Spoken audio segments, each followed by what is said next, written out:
We have Jason Eckert. So happy that he's here. Excuse me. So happy that he's here with us today. Lee Nasahy was originally going to be giving this discussion and presentation. However, she did have a scheduling conflict. So Jason so nobly stepped in and was able to help us. So really looking forward to hearing him speak. Jason joined Vision Serve Alliance as a contracted project manager in September of 2023. And he has over 25 years of professional experience in the blind and visually impaired community. So Jason, I'll let you take it over and let you share a little bit about yourself and dive in when you're ready. Okay, sure. Thank you. So just to know, it looks like I've got about 10 on my screen, right? So I'm not missing anyone right? It looks like about 10 people, including myself. So, Right. Okay, right? That's what everyone else has on their screen. Screens shift around so much in Zoom. I never know. Yeah, I got a thumb up. The Hollywood Squares aspect of it all is always changing every time someone comes on camera or off camera. So thank you so much for inviting Vision Serve Alliance to come talk a little bit about what they do and about what AVLNC does. I'll cover both those topics as much as we can. A dialogue would be good. So I want to invite everyone to feel free to interrupt me if any question comes up or anything I say sparks an idea or a discussion point. I figure it'll take 30 minutes if I just ran through this straight, and then we'd have Q&A, but I'd rather try and make it as much a discussion as possible. So, and again, I also don't know the exact points of people's knowledge of these things. I know what the group does. I did a little research on who you are and what you do, and I have a lot of crossover with AER or ACVERP. And some folks, it might be connected to organizations that are members of Vision Serve Alliance. But in general, I don't want to speak down or speak over anyone's head in any way. So keep me grounded, keep me going on the way that the topics are most interesting to you. So just 2 minutes on who I am, just so you all know, a little intro there. Jason Eckert, I work with Vision Serve Alliance. Started about 3.5 months ago.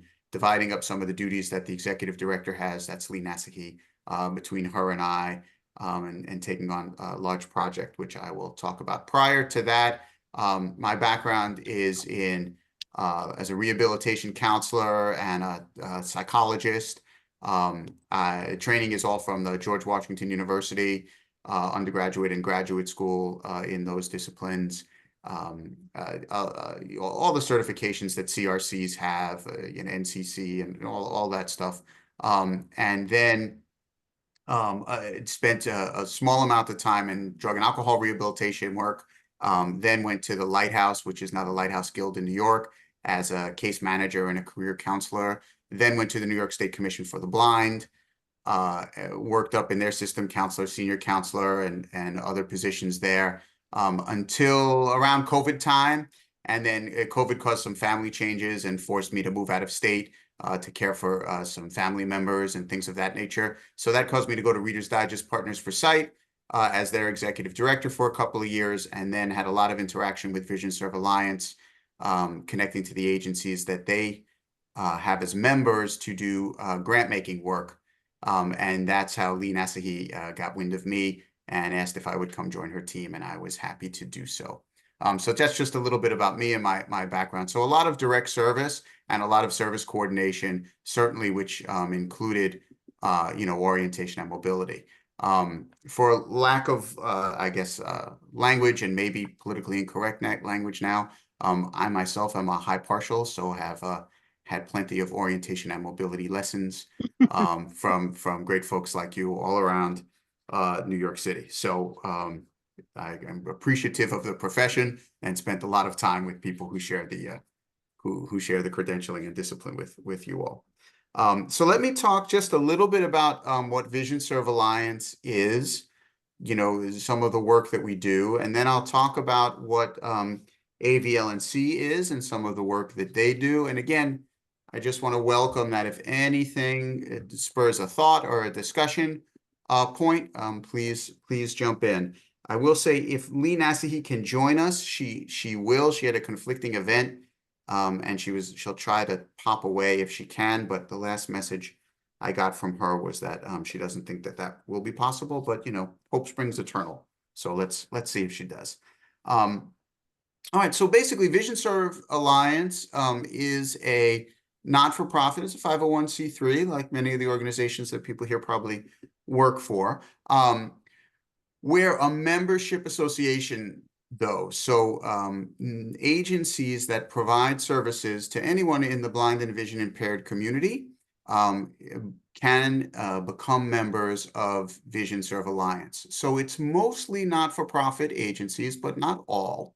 And the vast majority of the not-for-profit agencies, but again, not all, provide direct services in the way of vision rehabilitation services or low vision services, vocational rehabilitation services, sort of in that cadre.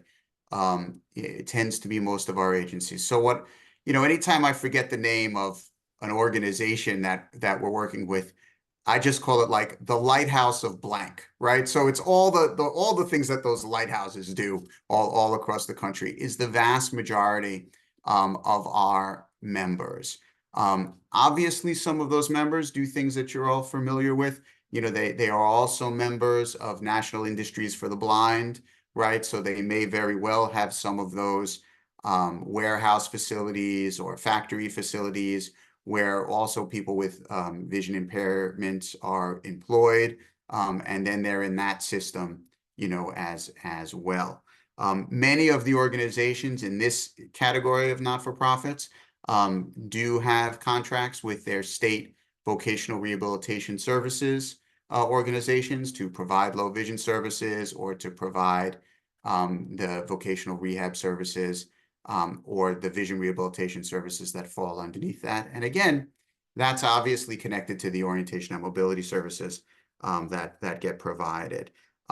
There are other not-for-profit organizations that provide services to people who are living with blindness and vision loss, right? And I use that word service more broadly in this context, meaning not directly vision rehabilitation services, but for instance, like the Hadley School for the Blind, let's take as an example, right? It's not direct service, but it's service that's being provided, or the National Braille Press, right? Or American Printing House for the Blind, right? These are also organizations that participate with Vision Serve Alliance, but the service is sort of a half a step removed, or maybe a step removed, as is other membership organizations.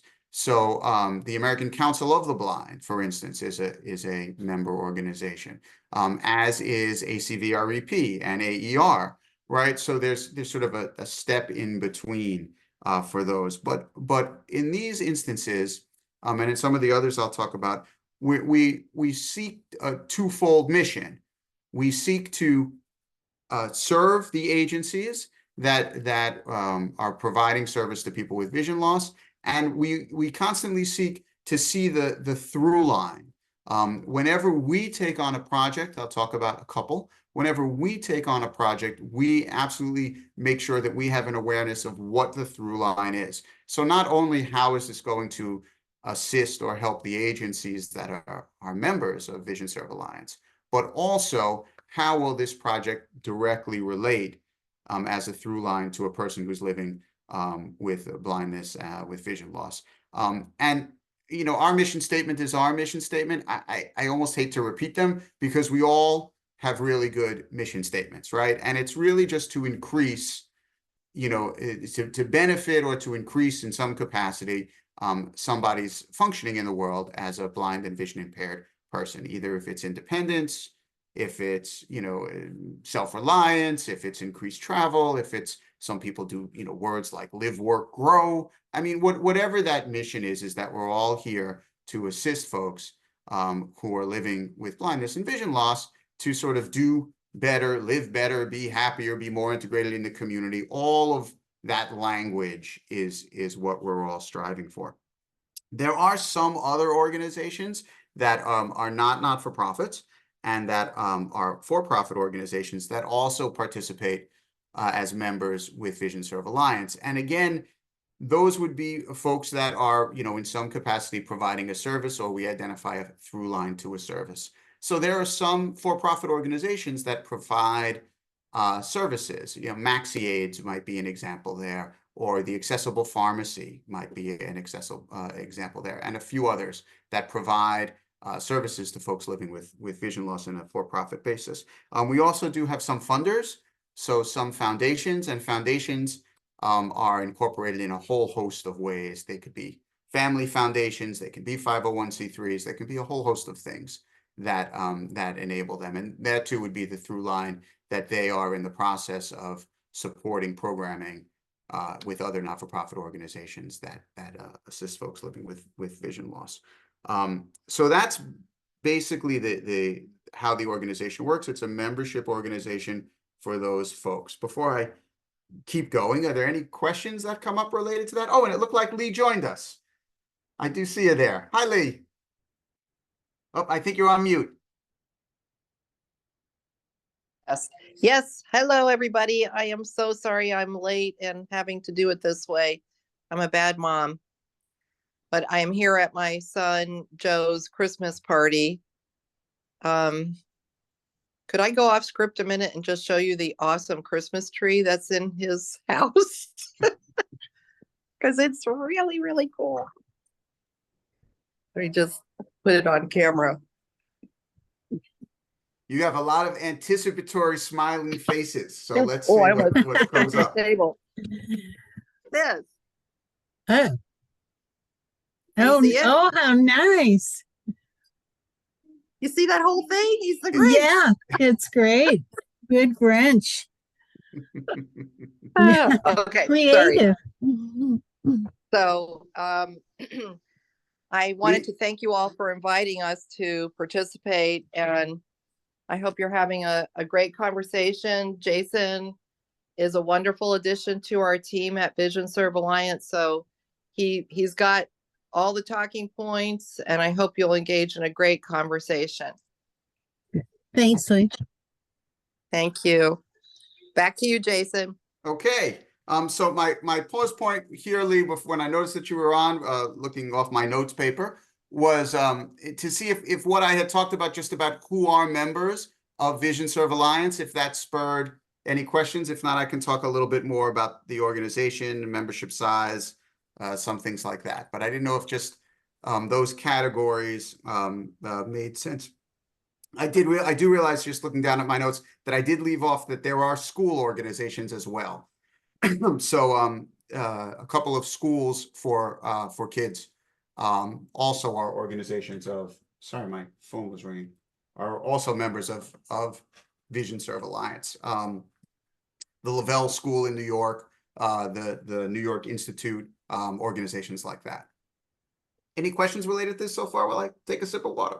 I guess one of the issues we were interested in was the work that you have done with the elderly. Most of our members deal with rehab and education, but we know that there's this population out there with the elderly, and that you've been working with the different states. If you could make sure you touch on that for us. I will. I got a whole section for us on AVLNC, and then some of the larger projects Okay, that great. they do related to work with seniors. Great. So I'm happy to. I guess let me get through a couple of talking points, if we don't mind, and just so all of it comes together, and then we can spend the majority of our time talking about that. Okay. Terrific. Okay, thank you. So let me just run through this so people are sort of kind of knowledgeable as possible. So in being an organization that hosts other organization, we are obviously dues based, right? In that same structure, the organizations pay dues. The dues are based on the size of the organization and the budget. So there is sliding scales. So if it's a really small organization that provides some services, it's really inexpensive. If it's a very large organization with a very large endowment, obviously it becomes a bit more expensive. Think of the Perkins School or the Lighthouse Guild or some of those organizations, American Printing House for the Blind, that are very well endowed organizations. It's a moving target, but roughly somewhere between 130 and 150 members at any given time, and always looking to expand that because there's great opportunities here. We do provide member benefits. So when someone becomes a member of VSA, they get certain discounts on certain things. They get like discounts on technology support. They get discounts on health insurance for their employees, or unemployment insurance options for their employees, right? Things that a typical membership organization would have. Direct service that we provide is we provide specific groups that members of the organizations can participate in. We call them affinity groups, like most do. So there's a group for, let's say, new CEOs. There's a group for small organizations. There's a group for different populations that people might serve, or specialties. So we have a few of those affinity groups that meet regularly. Obviously, we have the whole governance process.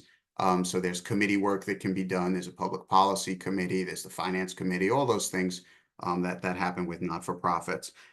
There's tremendous networking opportunities that occur.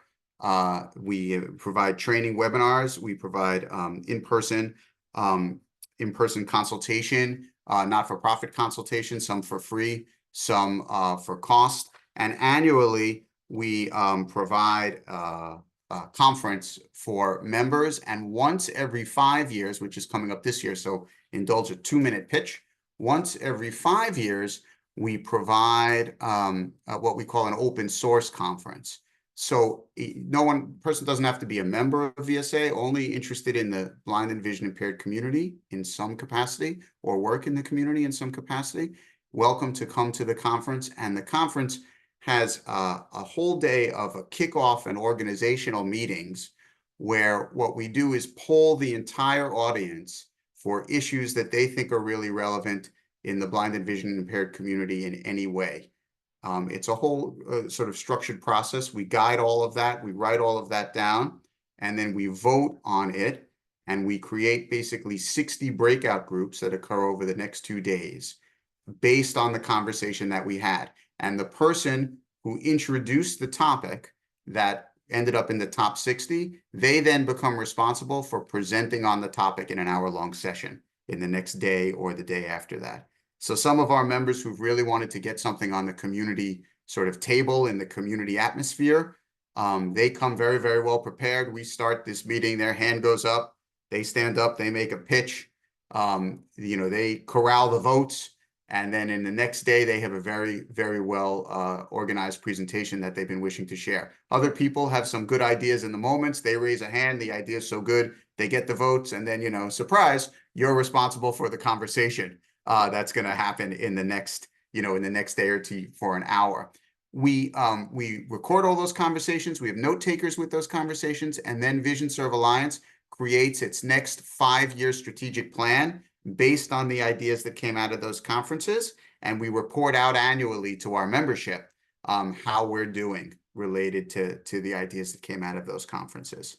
And one of our aging ideas actually came out of that conference, and we're in the process of doing that aging idea now, which I will talk about. So that's the pitch. I say that to say you may have never heard of this type of conference before, and as a person who does orientation and mobility and is a member of a group or school that provides services, you're absolutely welcome to come if that seems interesting to you in some way. Okay, so let me talk about Vision Serve Alliance and aging. And some of the services that we provide. So there is I'll call it a parallel coalition group.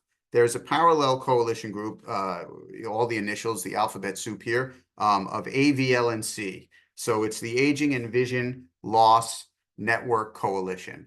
So the Aging and Vision Loss Network Coalition is a group that VSA is a member of and also has a contract with that we provide administrative support to.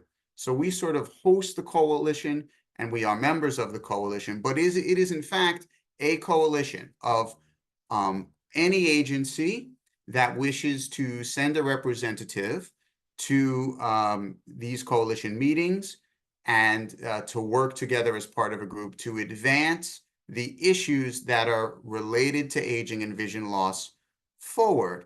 And as you can imagine, there are lots of issues related to aging and vision loss, right? So what we know is, I'll step back a little bit just because, Eileen, of what you had asked for. So what we know is just, right, because we all read the newspaper, right? What we know is that a baby boom generation is simply moving forward, in their lives, right? So, and they're aging. And when a population size that big, sort of moves through society, we see lots of bursts in different activities that population is good for, right? So I'm a little old, so my parents are a little bit older than that, but some aunts and uncles are not, right? Some of my aunts and uncles are, born somewhere between 46 and 64 in the population, right? So I hear stories from them that elementary schools, junior high schools, and high schools were really crowded, right? Because this swell went through. Then college happened, and there were no places for people in college. Then the workforce expanded to include so many of these folks, and now we see as they retire, there's a reduction, and we have lots of vacancies in our workforce, right? Every school, every shortage of teachers, shortage of nurses, shortage of professionals in our area, right? We see this all the time. This large age group is moving through the population, right? It's not a coincidence that there was a shortage of junior high schools, in 1972, and now there's a shortage of senior housing, right, in 2023. That's not a coincidence. That's this big population moving through. So we know that, and we know that, illnesses related to aging, or illnesses that sort of get worse over time, even if someone's had them for a long time, can cause a difficulty with seeing, right? We all know the big three ones here for seniors, right? So it's macular degeneration, both kinds, but macular degeneration, it's glaucoma, both kinds, right? That just advances with age, and it's diabetic retinopathy, right? Both kinds. Those three issues are issues that are really prevalent reasons for vision loss in our senior population.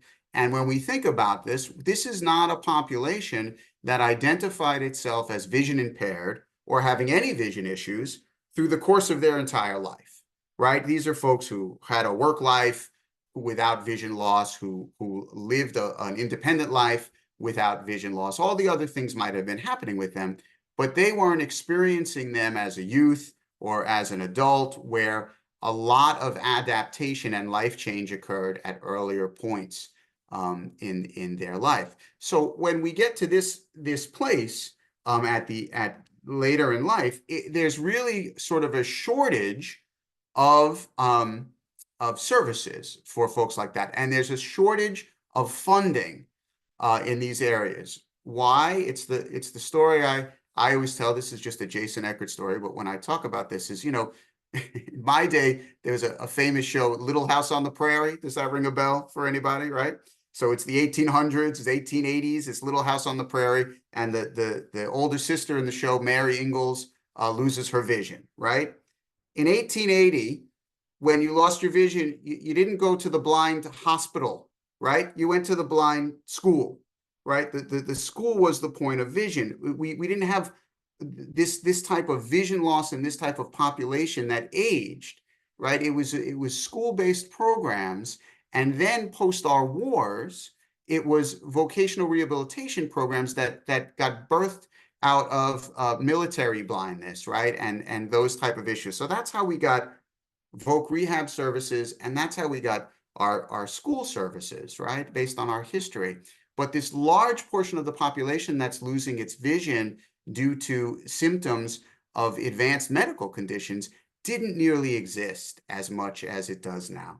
So it leaves us with a shortage of dollars in healthcare for these particular services, and all the and not trained healthcare people for these particular services. And there's argument around that, but that's just a fact, right? And it leaves us with other types of professionals and other types of organizations serving people who are blind and vision impaired in their senior years, and they weren't necessarily designed for that. The vocational rehabilitation system wasn't designed for folks who were 80 years old and had no interest in working, but wanted to live more independently post their vision loss due to macular degeneration. The system just wasn't designed for that. So it's a patchwork of services. This is a long explanation to identify that this is the work that AVLNC had determined that they wish to do, right? They recognize that there is a real shortage of services that are available, professionals that are available, and dollars,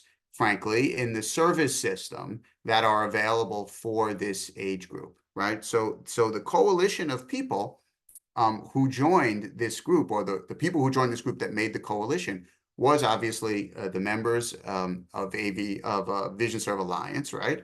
Because we serve a lot of seniors in those groups, but organizations like the American Council for the Blind, the National Federation for the Blind, and then different subgroups that are related to vision loss. And then the organizations I mentioned before, AER, for instance, ACVREP, right? Other organizations that are constantly having older folks with vision loss enter their world for services, or the world of their practitioners or organizations for services. So the coalition was formed with all of those members in mind. When they formed, they developed a theory of change for this process, right? What were the main points that the organization wanted to focus on as a coalition to try and influence? And they decided on 4 specific points, which was public awareness, right? Simply stated that an 80-year-old person who is really experiencing significant vision loss, right, simply stated, should be aware that there are services beyond the ophthalmologist office, right? Beyond injections for macular degeneration, that there is something out there. Frequently, people don't even know the service is out there. The ophthalmologist treating the senior doesn't even know that the service exists as far as vision rehabilitation. So public awareness of vision rehabilitation and low vision services, access to the service. So in addition to knowing about it, having the ability to access it for whatever payment options are available, what have you. Where is it? How close is it to your home? How do you get referred to it? How do you sign up for it? How do you go to it? All of those things to deal with the access problem. To have research and data that supports the need for the service. How many seniors are out there with what types of vision impairment and what types of functional vision loss? Can we get a number on that, please, right? And then if we have a number, can we start to advocate for it? So research and data. Also data to prove the effectiveness of the services. Everyone on this call knows that orientation and mobility works. But how does it work? What's our proof that it works? Do we have collective similar proof that it works? Have we all pre-tested and post-tested in the exact same way? Do we all write up our reports in the exact same way that, not the exact same way, but with a similar structure that low vision specialists write up an eye report, right? These things are missing in the process. So some research and data to prove our numbers and our effectiveness, and then policy influences. How do we turn this into some policy that might actually move the needle here? So the policy influences mostly would be awareness within healthcare and government circles, and then some type of changes in our laws and our coverage and the dollars that flow in. So a good example is something called Teddy Joy's Law, which the Public Policy Committee of AVLNC and VSA has worked jointly on to move forward, and a couple of other legislative ideas, and then one large project which I will talk about in a moment. But again, let me pause and see. I'm already at 7:31, so let me see if there are any questions before I keep going.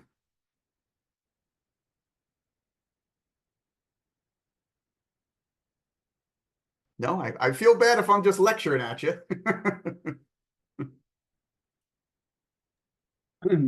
Yeah, hi, Jason. It's Lucas.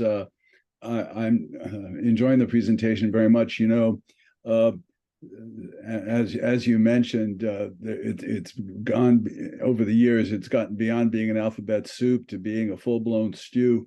Could you in chat maybe, or someone in chat, put all the organizations that you've mentioned and what the acronyms stand for and so on and so forth into the chat, that would probably be great if it could happen.